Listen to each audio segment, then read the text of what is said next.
I love music. I'm a huge fan of music. I have music on wherever and whenever I go anywhere. When I'm in the shower, I play music. When I get up in the morning, I play music. When I'm working, I play music. When I work out, I'm playing music. Anywhere I go, I want to take music with me. So it's very, very easy to understand why when the first iPods came out, I was standing in line to get one. And the great thing about the Fiesta is it has the ability to take your music and you can take it with you so that you can play it in the car.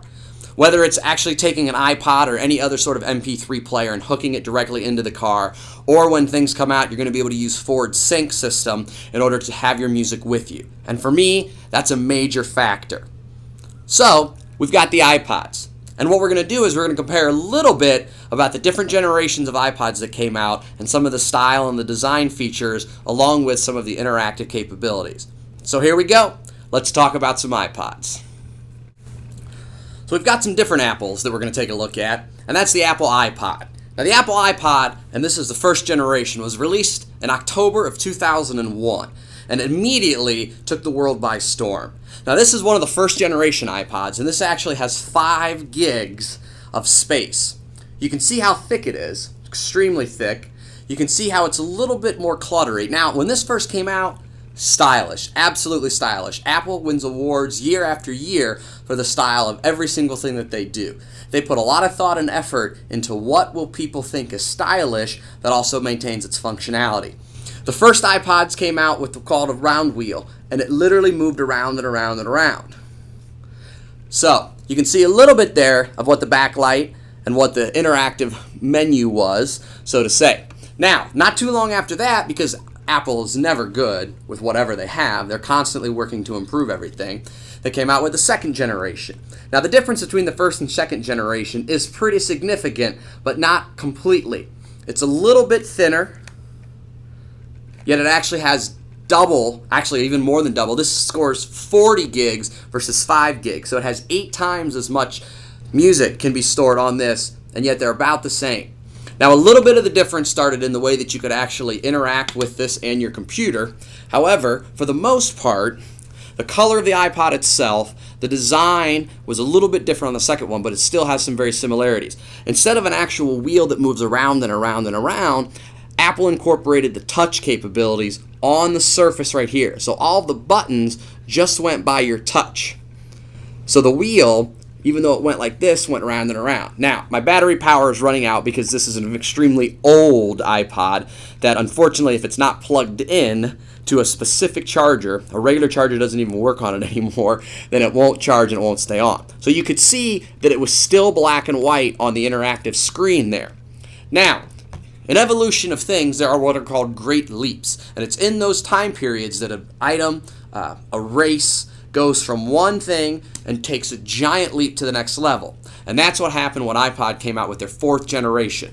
The 3rd generation was almost exactly like this. Storage capabilities went up a little bit. Some of the interactive features maybe were a little bit different. But the real jump was when they went to their 4th generation and they incorporated the ability to have a color screen. They also offered, for the first time, you could get the actual iPod itself in black. So this is the screen. And as you can see,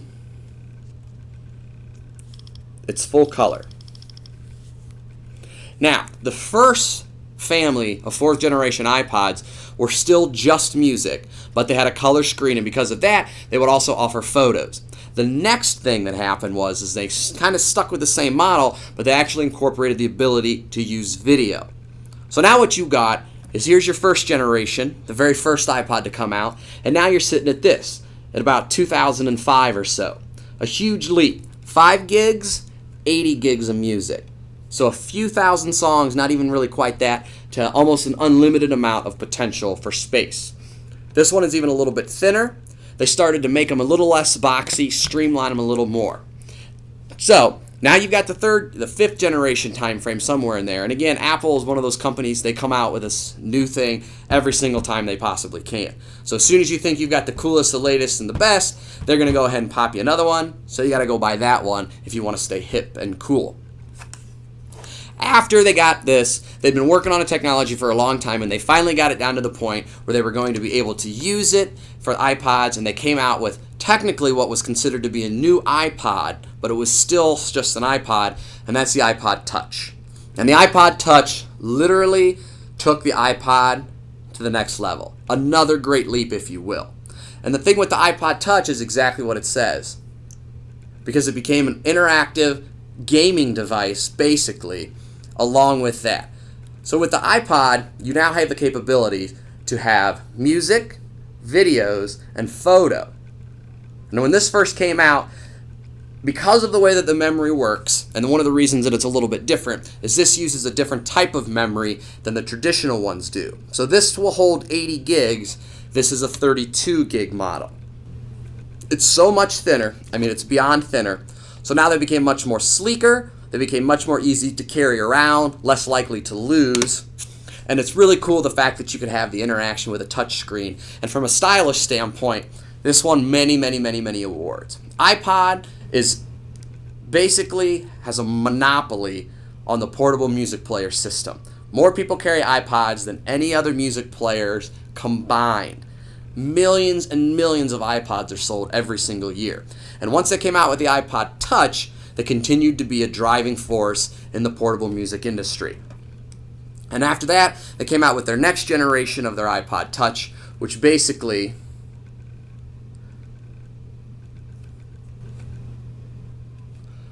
from a functionality standpoint is pretty much identical and similar, but with incorporation of all their other things, including their new app store and all of the things like that, this iPod has turned into a literal portable gaming device. So not only do you have the capability to take your songs wherever you want to go, but now you can take games, you can take functionality applications, you can do email, you can have a calendar, you can browse the web, as long as you have a Wi-Fi spot to link into.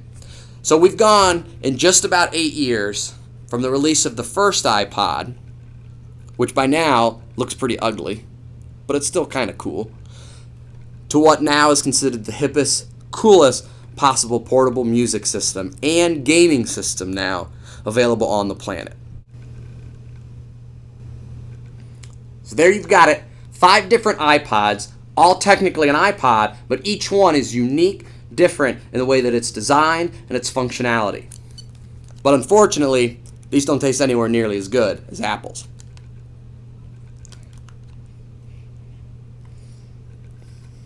Yeah.